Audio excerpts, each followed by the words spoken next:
Some countries have a dire need to accept immigrants, and that is due to a minimal, if not a negative rate of population growth.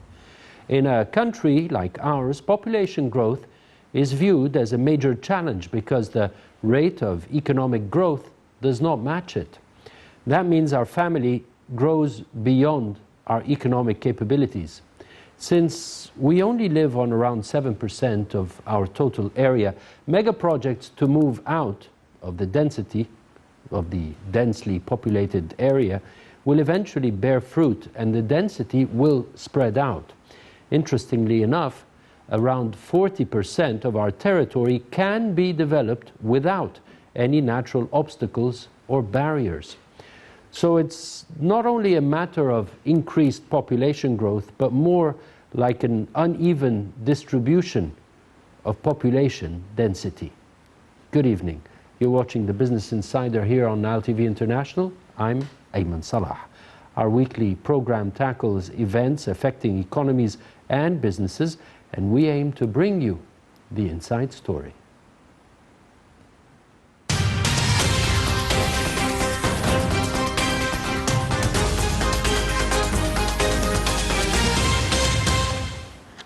Welcome back. Our first news item for this week, the 2021 to 2022 budget, is currently being discussed in Parliament.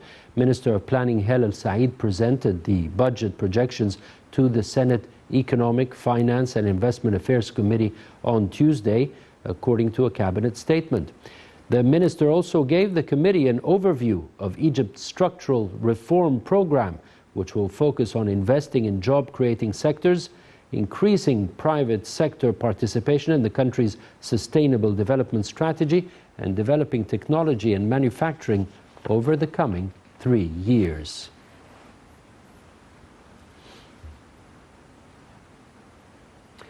Remember the container ship that blocked the Suez Canal, the Ever Given?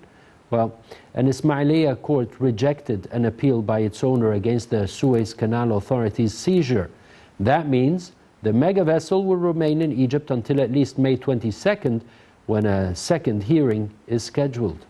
A court decision last month allowed the authority to seize the ship until it receives payment of over $900 million in compensation for losses incurred by the Ever Given's week-long blockage of the Suez Canal in March. The basis for the court's rejections seems to be procedural, and the appeal is due by the 20th of May.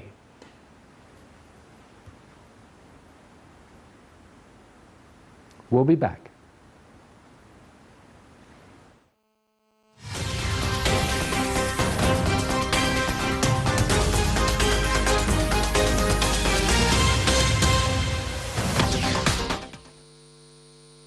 The current reform program seeks to boost the contribution of manufacturing, agriculture, telecommunications and information technology sectors as much as 35% of GDP by 2024. This is a major jump compared to 26% in the 2019 to 2020 period, while the National Program for Structural Reforms aims to increase overall industry contribution of GDP to 15% by 2024. This goal will add as many as 460,000 industry jobs each year, according to the Minister of Planning Hel El-Said. Agricultural productivity alone will increase by 40% within 3 years, creating up to 530,000 new small farming jobs, and the program aims to double the share of agricultural sector exports to 25% in 2024. The draft Sustainable Development Plan for the fiscal year of 2021-2022, which is the fourth and final year of the medium-term plan, comes during unfavorable conditions due to the continuing spread of COVID-19 and its economic repercussions worldwide. With this in mind, Egypt's economy withstood challenges due to swift measures undertaken, namely the urgent allocation of 100 billion Egyptian pounds to confront the pandemic and providing support and initiatives to affected sectors. The achieved growth, according to the Minister El-Said, is so far based on a decrease of unemployment rates to about 7.2% in the second quarter of 2020-2021, at a decrease in inflation rates to about 4.8% in the January 2021. This is its lowest level in 14 years, along with a decrease in the poverty rate for the first time in 20 years, from 32.5% to 29.7%. 5 scenarios for a return to normality have been tabled. The first is a gradual improvement in economic performance during the first half of the 2021-2022 plan, with an accelerated growth in the second. The plan estimates economic growth rate at about 5.49% compared to an expected growth rate of 2.8% for 2020-2021 and an actual 3.6% in 2019-2020 and is close to the original rate of 5.6% in the year of 2020-2021. The second scenario is a further implementation of the economic and social reform program, namely implementing structural reforms in agricultural industry, communications and information technology, with a focus on improving their productivity and increasing their export competitiveness.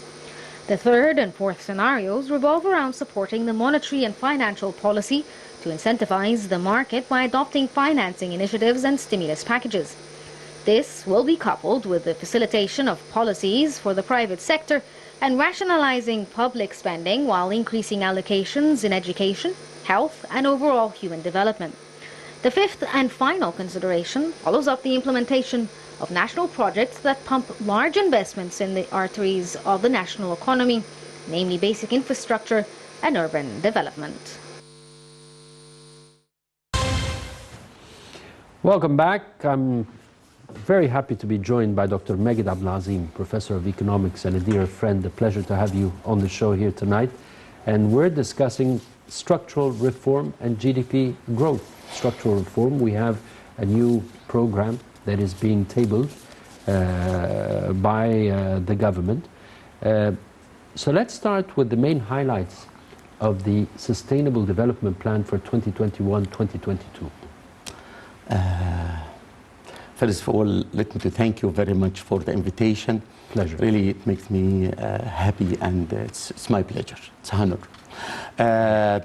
At the first, if we are talking about the economic reform or the third stage of this economic reform or structural reform, there is many things, items and axes included in this third stage.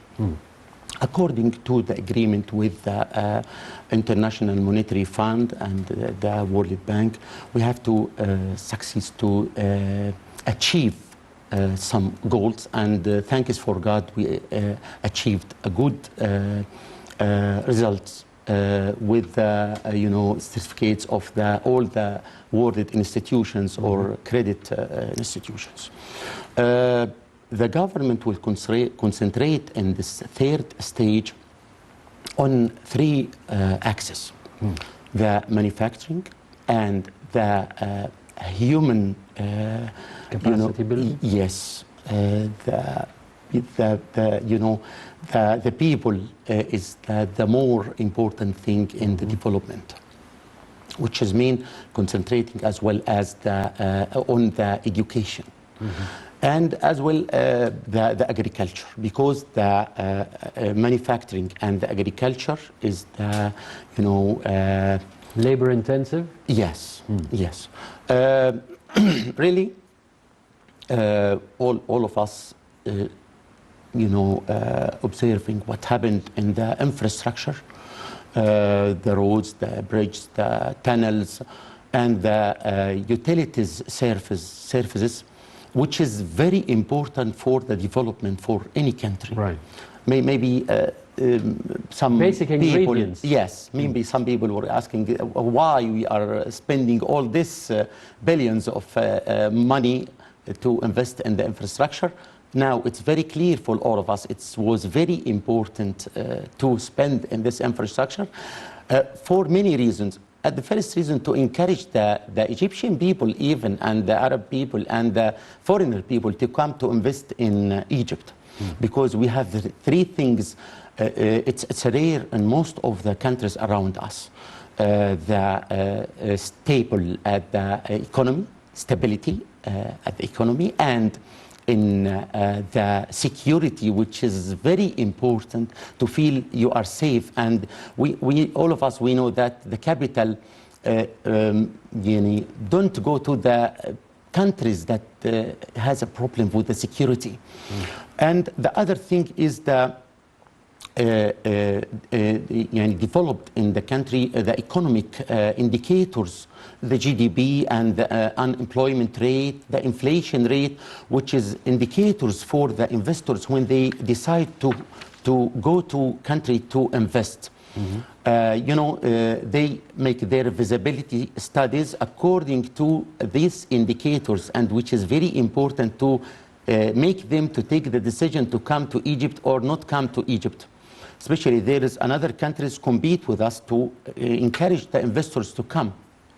And the investment is very important to increase the rates of the GDP and the rates of the to reduce the rates of the unemployment, because it's carrying and creating opportunities for the young and the youth to find jobs for them, which is mean it's a complicated relationship, but our government was very take care about this point, and I think thanks for God we are on the right track, and I think it's we have an optimistic overview for the next step from the next stage from the economic reform, which is mean the International Monetary Fund and the International Bank and all the foreign institutes,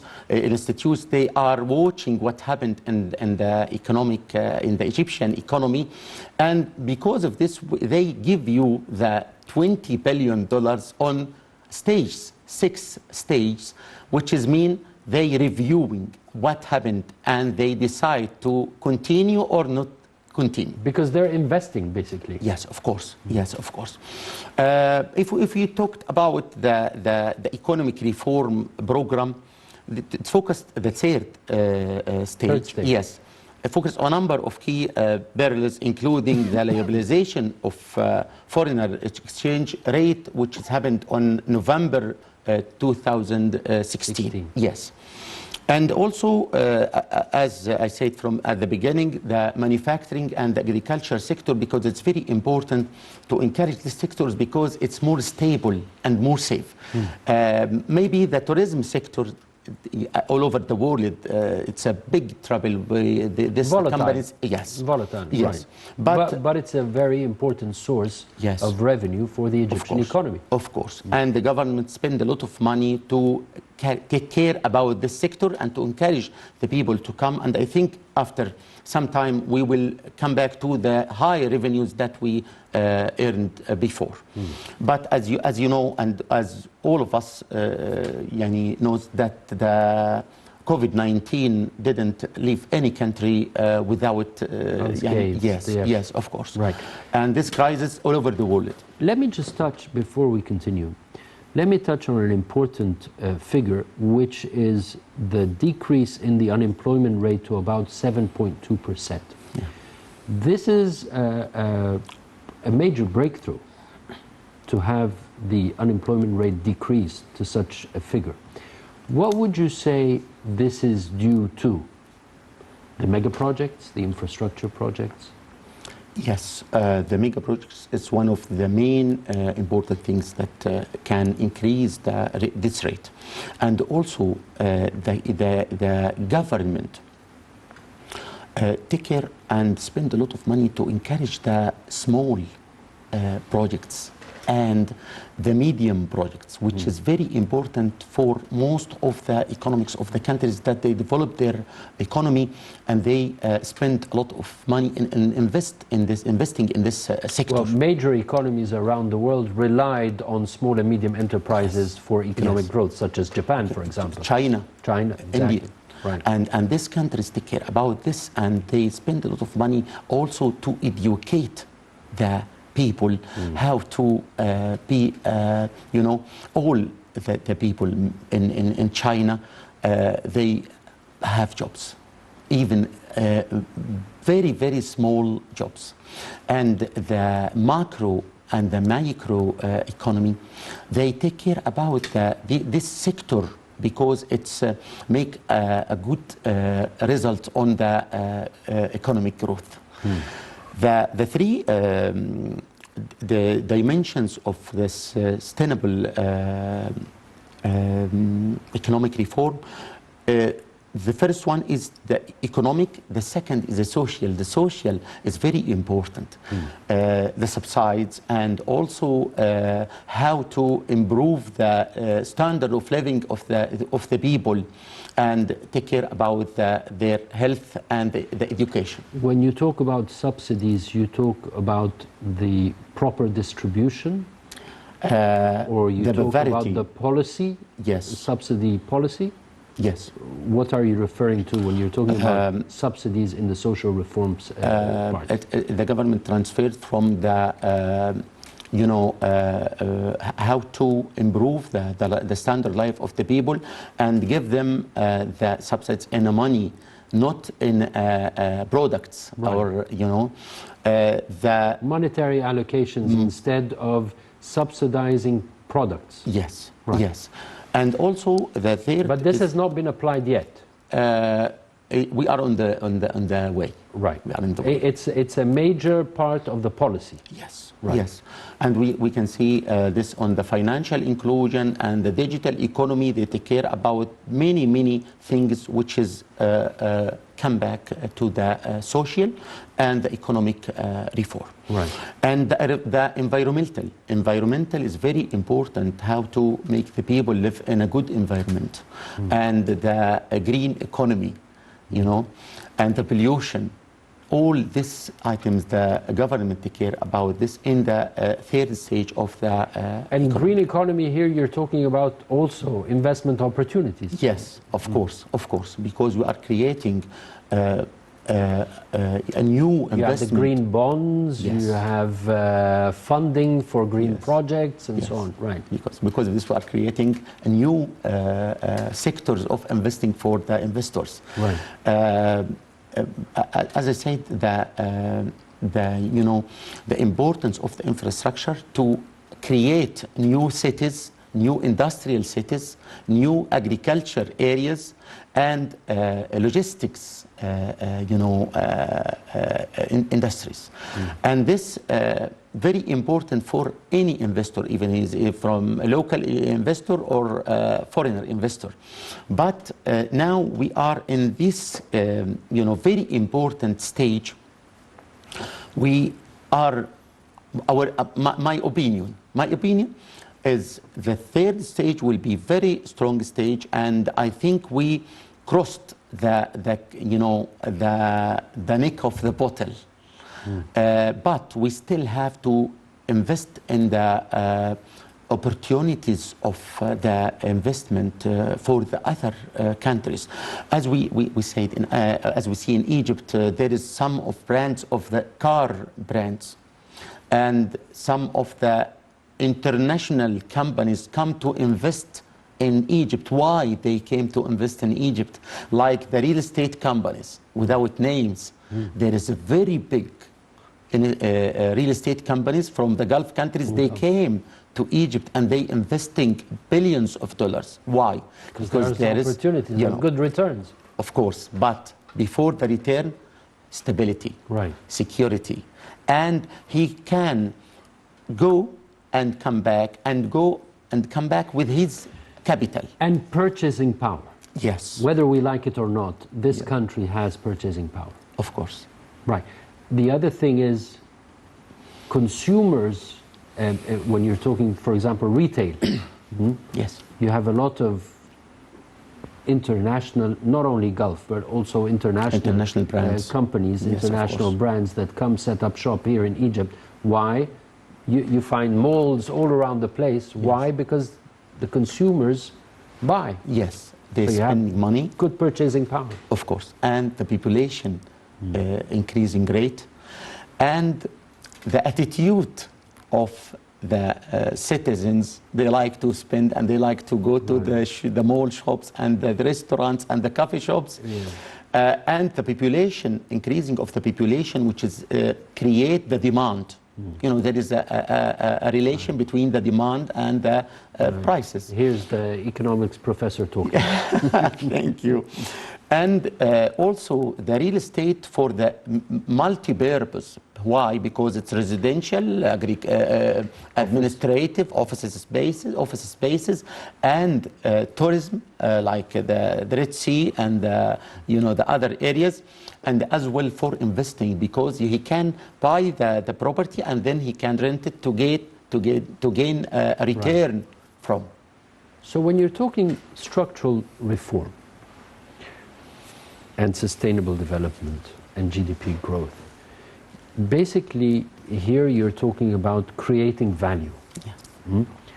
When you talk about decreasing unemployment, you need to sustain this decreased unemployment, which means you have to increase job opportunities.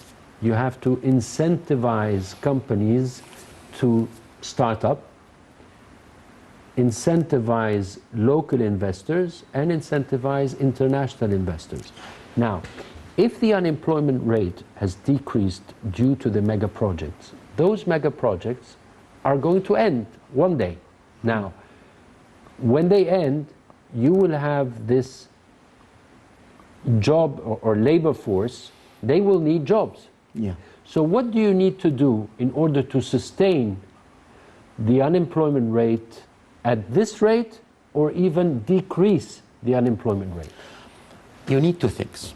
The first thing is to encourage the investors to come by the laws and the taxes, you know. Private sector. Yes, this is the private sector. And also, you need to encourage the investors to come with mega projects or even middle projects, but stable projects, which mean if manufacturing projects, industrial projects that create value and are sustainable. Yes. And also, you need to make good training for the labor force. Yes, the labor force. To have skilled labor. Yes, yes, to be on the you know, as we said, they are standing on solid land. And you need also to encourage the investors by creating many types of investment, like real estate, like in the manufacturing, industrial, agriculture, services as well. And also, we say the government are investing in the mega projects, not just for a temporary time, and after that will, you know, the employment rate will increase. No, but there is projects, very stable projects, like the education. There is many universities now under the supervision of the government. The Ministry of Higher Education. Yes, and they create a new, you know, partnership. Yes, a new professions in the new faculties to, you know, in partnership with international universities. Yes, and to also to you know, to create a new job opportunities, which is mean by during through the IT faculty. Like for example, when you're talking about the mechatronics faculty in the new Al Alamein University, logistics, and so on. So you're basically raising a new generation capable of working in such fields. You don't need to import the know-how from abroad. You'll have graduates of this faculty operating the businesses here in Egypt. Yes, of course. Even you imported it for or imported them for a short time, and then you can continue with your people, which is good, because before there is no faculties in these professions, and now no, it's completely different, which is mean the social goals can be on the create this opportunities. Okay, so you talked about the social component. What's the third one? the environmental and the social and the economic. And economic. Yes, the All right. economic. When we talk about this plan and we compare it to the previous one, what's the major difference? The major difference is the concentration of, specific sectors.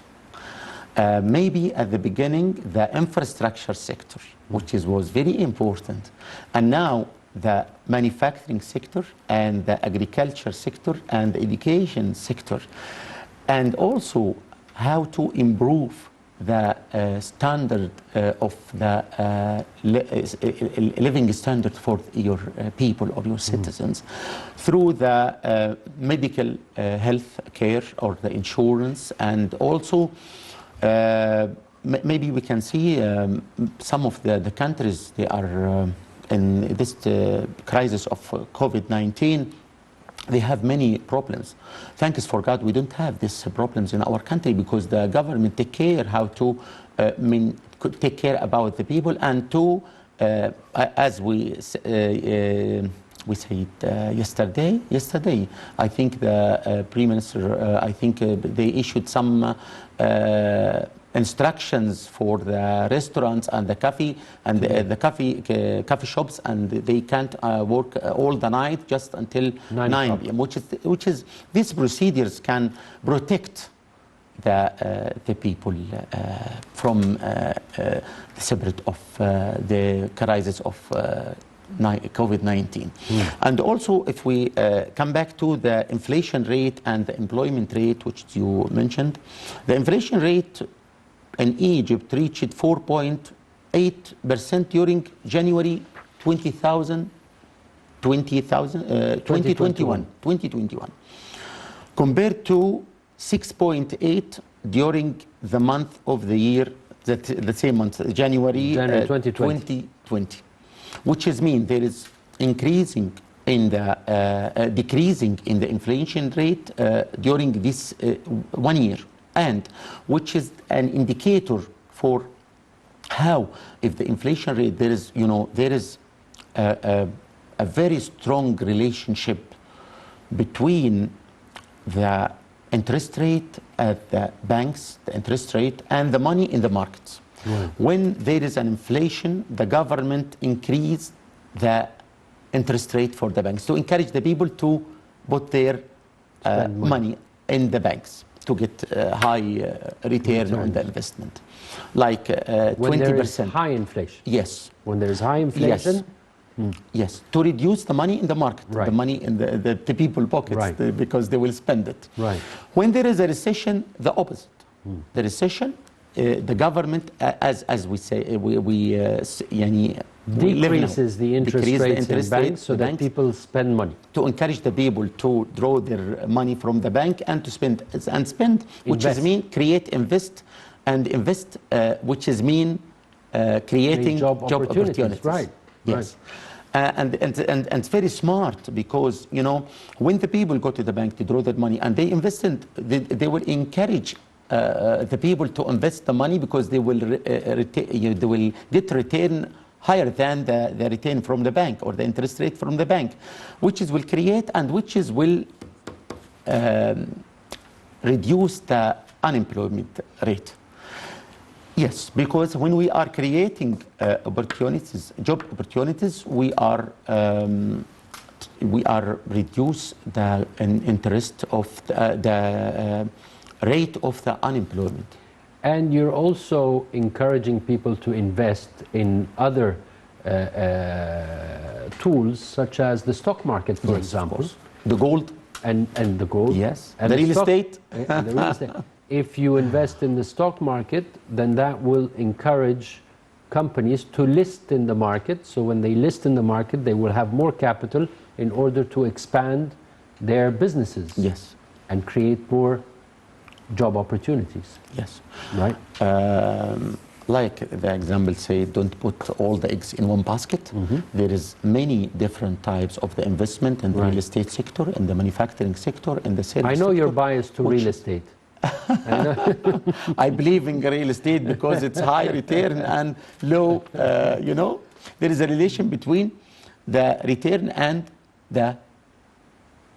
Right. But now the real estate sector is witnessing other variables, such as more taxes than before. Before it was not eating and drink, but now it's a Now little bit, it is. little bit. Now you're, But it's, you're you know, paying. all over the world. Right. Yes. But it's small things. According to the return, ROI, return on investment from the real estate with high return and low risk, there is a relation between the return and the risk. Right. High risk, high return, high return, high risk. But it's different in the real estate market, and as well in some of the other kinds of the investments. How is the approach to the agricultural sector different than before? We have Tushka.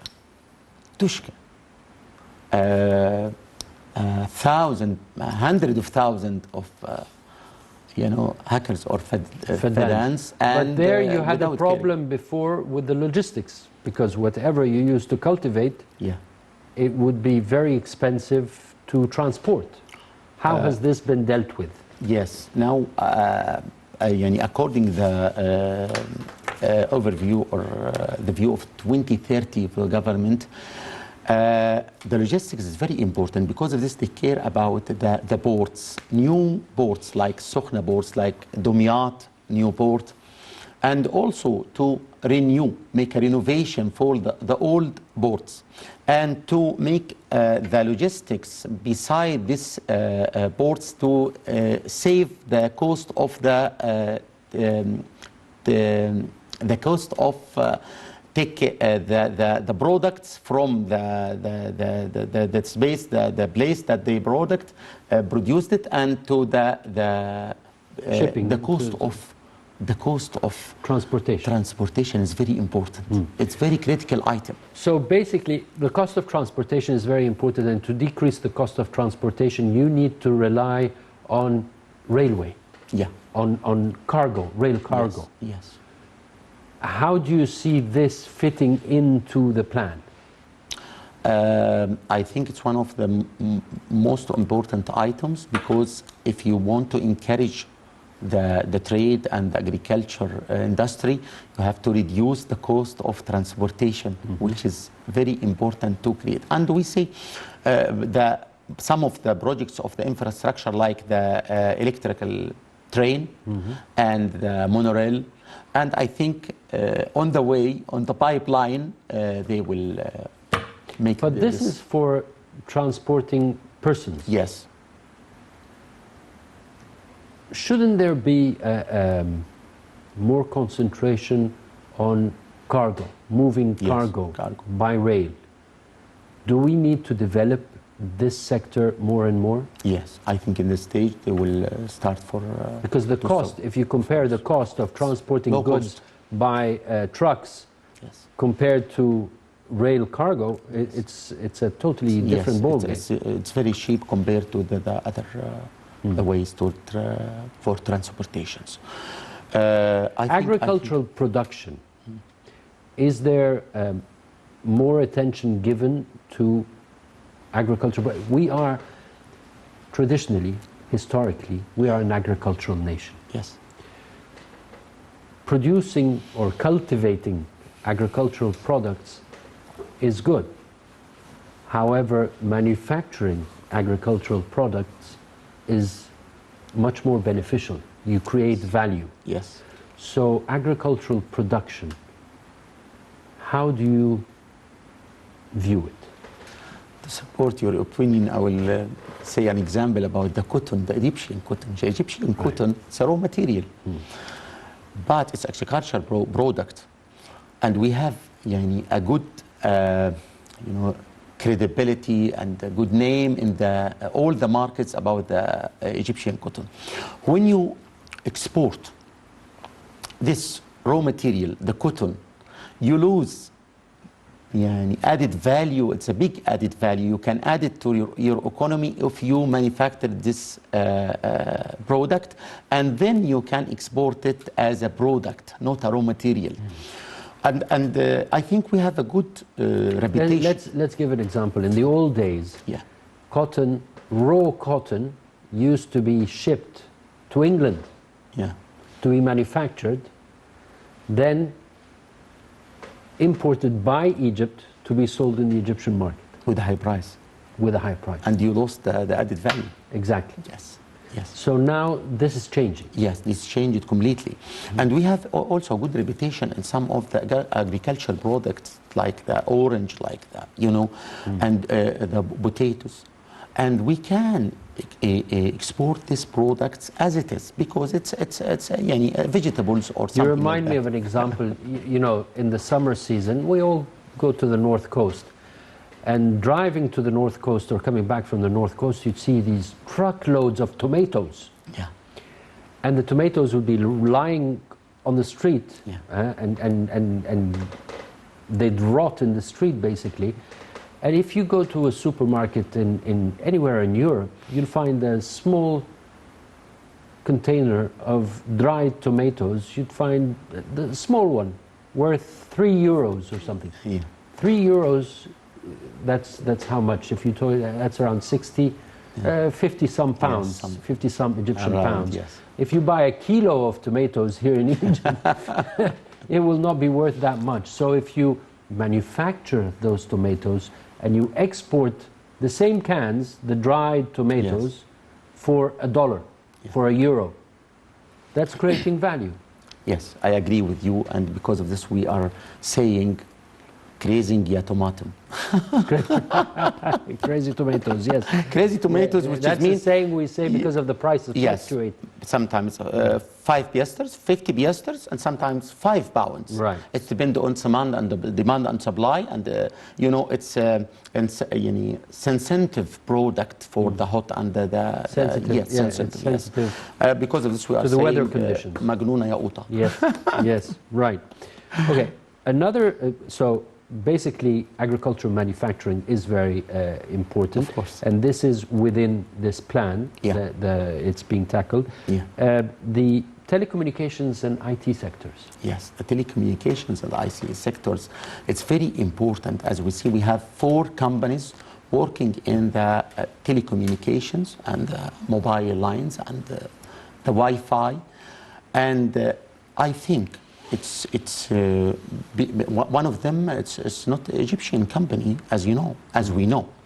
But It now, used to be an Egyptian company. yes, it used to be, which is mean it's a good opportunity to the foreign companies to come and invest in this sector, because I think we are the first country in over the world at the classification that most of the people, they are carrying 3 lines, sometimes 4 lines, which is mean with our Over 100% penetration rate.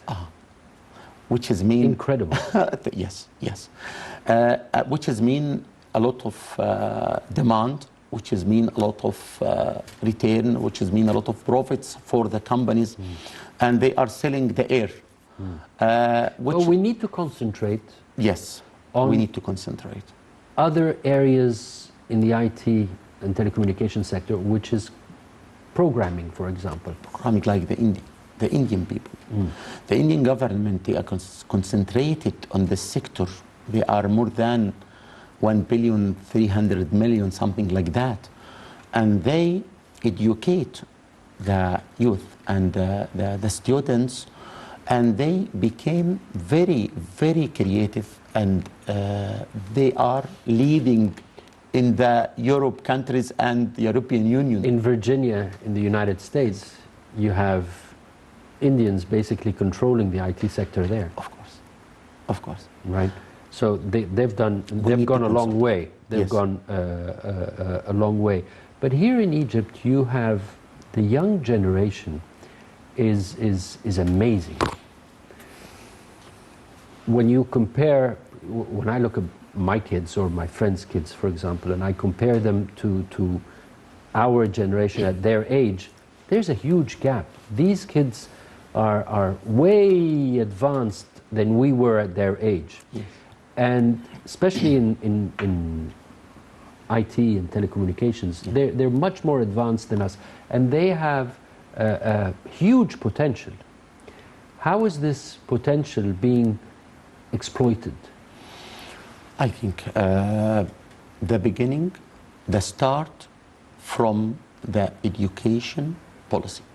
The education, like the example of India, they concentrate on the education in this field, the IT, the information technology.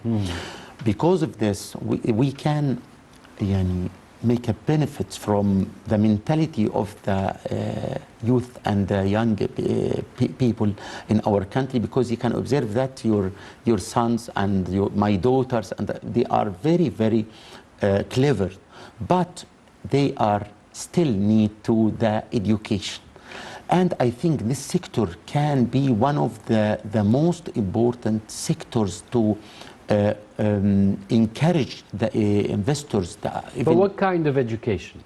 Here you're talking, you have leaps when you're talking about university education due to new partnerships with international universities. And you have the primary, kindergarten, primary, secondary, middle school and secondary education. Is the reform in this area on par with the reform of the higher education? Yes. Let me the first to talk about the universities. The universities, the partnership with the foreign universities, we can transfer the know-how, right, which is very useful. But for the other stages, from the primary and secondary school and the others, it's very important to concentrate on the child from the the beginning, how to and I think after COVID-19. But in order to concentrate on the child, yes, you need to concentrate on the teacher. Of course, of course. We are. I'm a professor at the university. We are taking courses how to educate, how to That's communicate. why I'm asking: is this in the university and higher education level compared to the younger education? We need it. We need it. We need to concentrate on the teacher in this very, very critical stage. Because the child, the Egyptian child, is very, very clever until a certain age. What happened after that? What happens? It's, the education is very, very different than the other level of the educations, which is now the government, I think with the Minister of Education, I think the changing of the books, the information that the child and the people can learn it, which is very important. Plus the training for the teachers to improve their attitude and to be... And you need to encourage people or young people to become teachers, to become excellent teachers, yes, because basically they are preparing future generations. Yes. In order to have this, you need to incentivize them to enter this field. Yes. Because basically, the good teachers now, they're giving private lessons. It's much more beneficial. Yes. Than being employed in a school or an academy and whatnot. Yes. So there needs to be a new approach. Would you agree? Of course, I agree with you 100%. My daughter, one of my daughters, won an American diploma, American school, and even the education, the international education, there is private lessons, which is mean we have to We have deficiencies. I think So I think basically, what you're saying is, in order to tackle a structural reform program, and in order to achieve high GDP growth, it starts from the bottom. It starts from education. Yes. In order to have sustainable GDP Yes. growth, sustainable reform GDP. program wherever you're looking. Dr. Magued Azim, Professor of Economics, a pleasure having you on the show. Thank you for joining me. Thank you so much. It's my pleasure. It's an honor for me to be with you in your respectable program, and really I'm very happy with you. The honor is all ours. Thank you very much. Thank you so much. Thank you for joining us. Hope to see you again same time next week. I'm Ayman Salah. Good night.